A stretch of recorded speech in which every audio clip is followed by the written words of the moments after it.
Assalamualaikum teman-teman, perkenalkan kami dari kelompok 1 dengan judul Kesetimbangan Kimia Berbasis Wahyu pada mata kuliah Keterpaduan IPTEK.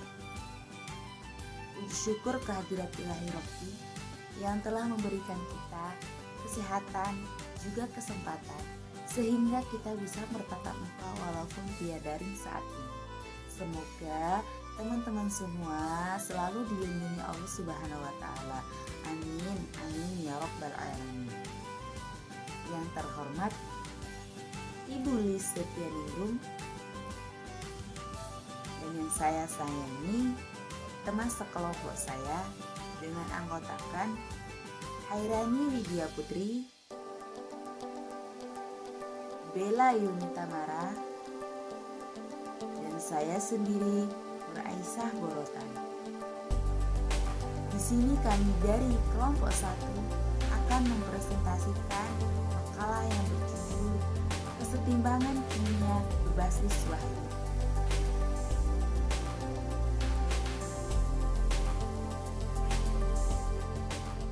Pembahasan yang pertama, konsep kesetimbangan kimia. Sebelumnya, kita harus masuk ke pengertian kesetimbangan dulu.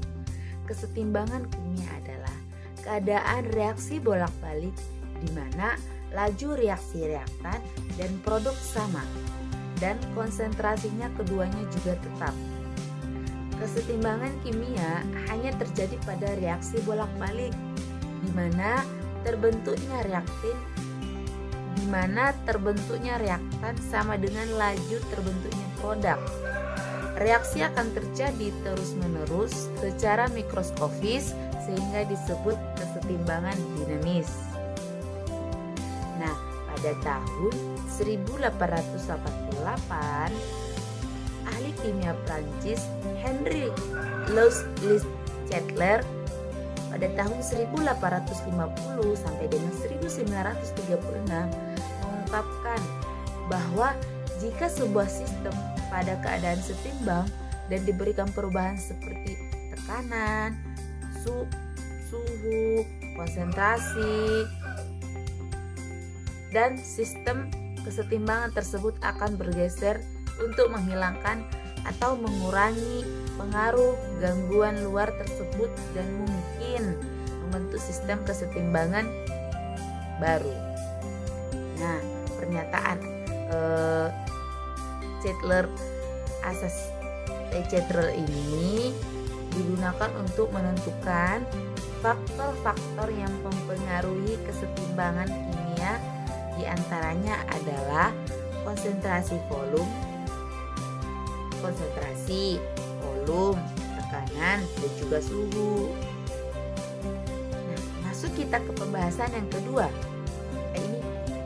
Pembahasan yang kedua yaitu macam-macam kesetimbangan kimia. Yang pertama, kesetimbangan homogen. Yang kedua, kesetimbangan heterogen. Kesetimbangan yang pertama yaitu kesetimbangan homogen. Kesetimbangan homogen merupakan kesetimbangan yang hanya berlaku untuk reaksi yang semua spesies bereaksinya berada pada fasa yang sama. Contohnya, kesetimbangan fasa gas homogen adalah penguraian NO2O4. Bisa dilihat teman-teman di sini. Tekanan P dari suatu gas berbanding lurus dengan konsentrasi dalam mol per liter gas. Rumusnya, sehingga kita dapatkan dan ditulis seperti ini. Kesetimbangan yang kedua itu kesetimbangan heterogen. Kesetimbangan ini melibatkan dua fasa atau lebih yang dikenal sebagai kesetimbangan heterogen. Misalnya, sistem kesetimbangan berikut melimpahkan baik fasa gas maupun fasa padat. Tetapan kesetimbangan K-nya untuk sistem ini di sini. Nah, karena konsentrasi zat pada murni atau cair murni praktis konstan, meskipun tekanannya berubah, dapat dituliskan sebagai berikut. menghasilkan ketetapan kesetimbangan dalam bentuk Kp. Sistem ini adalah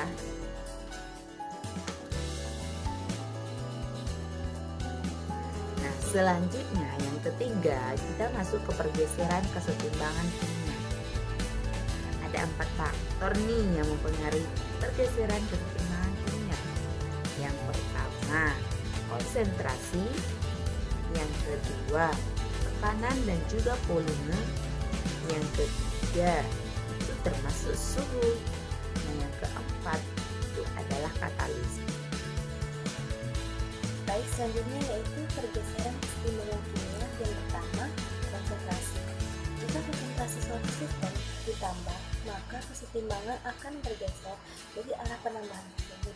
Dan jika salah satu komponennya dikurangi, maka kesetimbangan akan bergeser ke arah pengurangan tersebut. Yang kedua yaitu tekanan dan volume. Menaikkan tekanan pada suatu cairan terpadat tidak banyak meningkatkan konsentrasi dengan cara mendirikan molekul agar lebih lambat. Efeknya kecil terhadap konsentrasi kesetimbangan dalam reaksi berlangsung dalam cairan maupun terpadat. Tetapi menaikkan tekanan pada sistem kesetimbangan gas dapat menaikkan konsentrasi spesies-spesies yang bereaksi dan dapat mengakibatkan perubahan dalam campuran kesetimbangan. Selanjutnya yang nomor 3, suhu. Dalam suatu reaksi reversibel, laju salah satu reaksi yang berlawanan umumnya bertambah lebih banyak dibandingkan laju reaksi yang lain. Jika temperatur dinaikkan, perbandingan dalam kecenderungan reaksi ini disebabkan oleh sifat individu molekul produk tim reaksi, karena kenaikan temperatur mempengaruhi kestabilan reaktif reaksi dan produk. Maka kenaikan temperatur mengubah harga tetapkan kesetimbangan itu sendiri.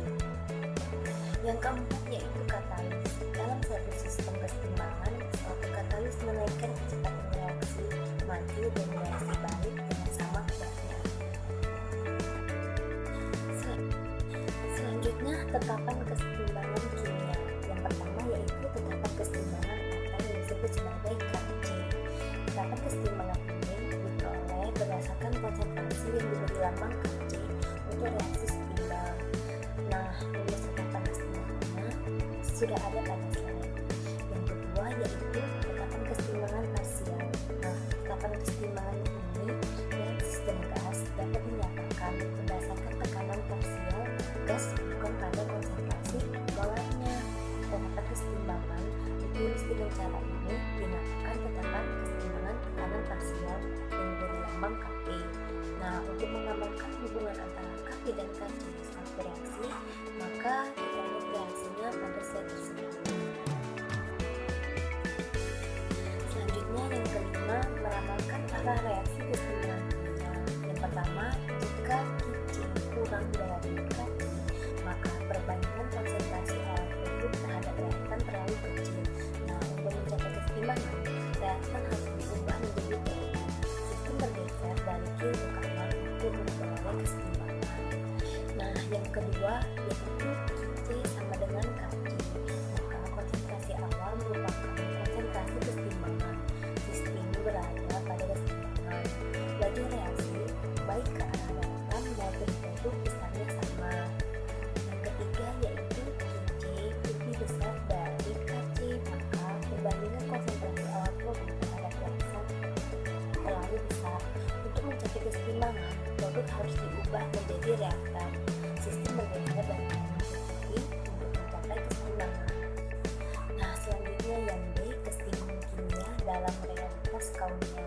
Contoh kesetimbangan kimia yang sering terjadi dalam kehidupan sehari-hari, contohnya proses menyedihkan air masak. Kesetimbangan antara uap dan air, laut dan air merupakan bentuk kesetimbangan heterogen atau kesetimbangan pasang. Reaksinya yaitu H2O dalam bentuk liquid dan H2O dalam bentuk gas. Nah, karena tanah yang bolak-balik tersebut yang tertegas sifat dinamik dari kesetimbangan pasang, air berubah menjadi liquid dan pada saat yang sama uap tersebut berkondensasi menjadi cairan. Tanpa ada kesetimbangan ditunjukkan air tidak akan mendidih karena tidak berbentuk gas dengan tekanan uap tertentu. Nah, air akan mendidih apabila tekanan uap dalam wadah sama dengan tekanan uap yang berbeda. Pada kesetimbangan kimia,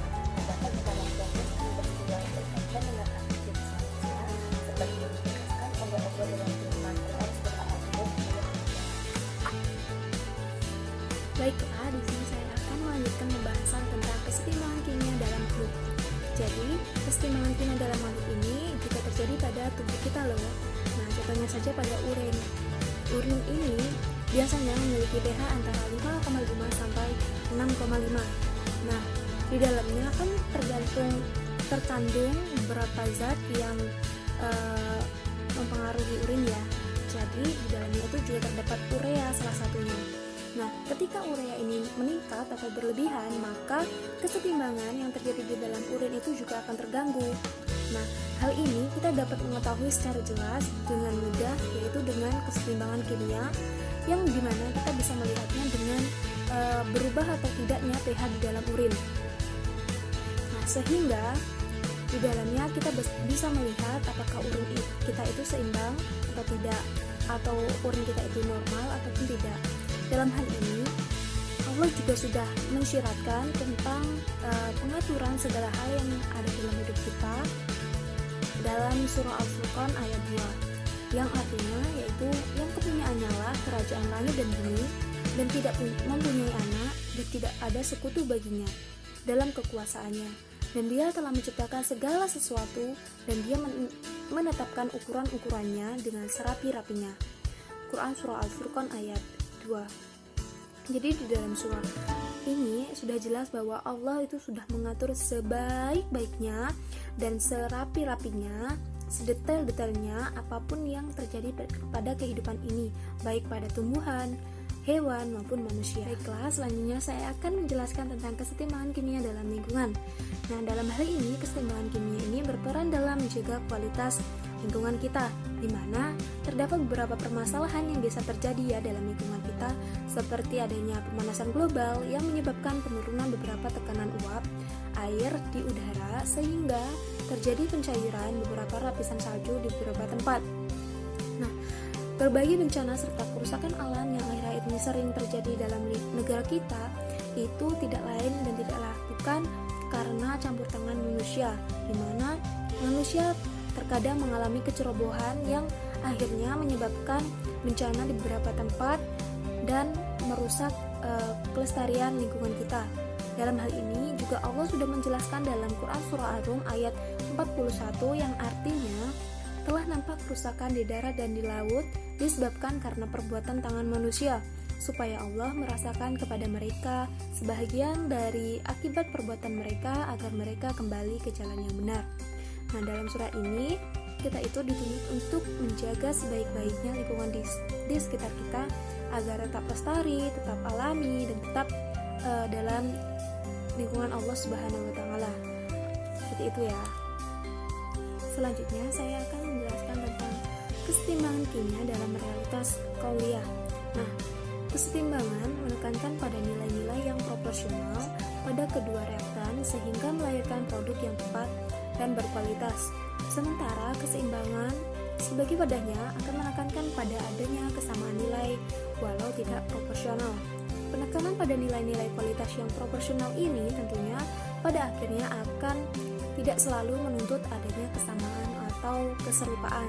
Dalam hal ini juga Allah telah menegaskan dalam Quran surah Yasin ayat 36 yang berbunyi, Maha suci Tuhan yang telah menciptakan pasangan-pasangan semuanya, baik dari apa yang ditumbuhkan oleh bumi dan dari diri mereka, maupun dari apa yang tidak mereka ketahui.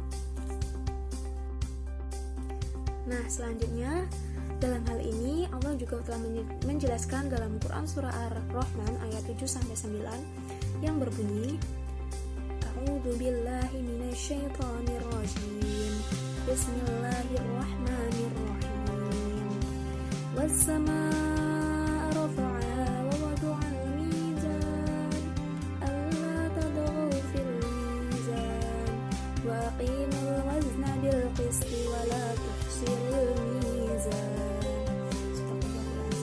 Yang artinya, dan Allah telah meninggikan langit dan Dia meletakkan neraca atau keadilan, supaya kamu jangan melampaui batas tentang neraca itu, dan tegakkanlah timbangan itu dengan adil, dan janganlah kamu mengurangi neraca itu. Quran surah Ar-Rahman ayat 7-9. Nah, bila demikian halnya, maka manusia semestinya tidak bisa mengingkari adanya hukum kesetimbangan yang berada dalam hukum kesetimbangannya. pengingkaran terhadap adanya kesetimbangan ini akan merusak seluruh tatanan mikro dan makrokosmos atau tatanan dunia pada alam ini tentunya. Bila demikian yang terjadi, berarti manusia telah menciptakan kehancuran dan kerusakan karena telah melawan ketentuan dan ketetapan hukum Allah Subhanahu wa taala. Allah menciptakan perbedaan adalah dalam rangka mendukung terjaganya hukum kesetimbangan yang terjaga dalam hukum keseimbangannya, dalam keseimbangan Allah Subhanahu wa taala ya. Nah, perbedaan yang dimaksud bukan hanya untuk dipertentangkan, tetapi untuk dipasangkan atau zawai dalam rangka menemukan keseimbangan untuk saling melengkapi, untuk mengoreksi yang konstruktif atau watawasau bil haq, untuk mencapai kesempurnaan nilai dalam kehidupan ini. Baik teman-teman, sekian presentasi dari kelompok kami. Kurang dan lebihnya kami mohon maaf. Saya selaku moderator meminta maaf apabila ada salah kata, perilaku maupun yang sengaja ataupun tidak disengaja. Kami mohon maaf. Wabillahi taufiq wal hidayah. Assalamualaikum warahmatullahi wabarakatuh. Sampai jumpa teman-teman.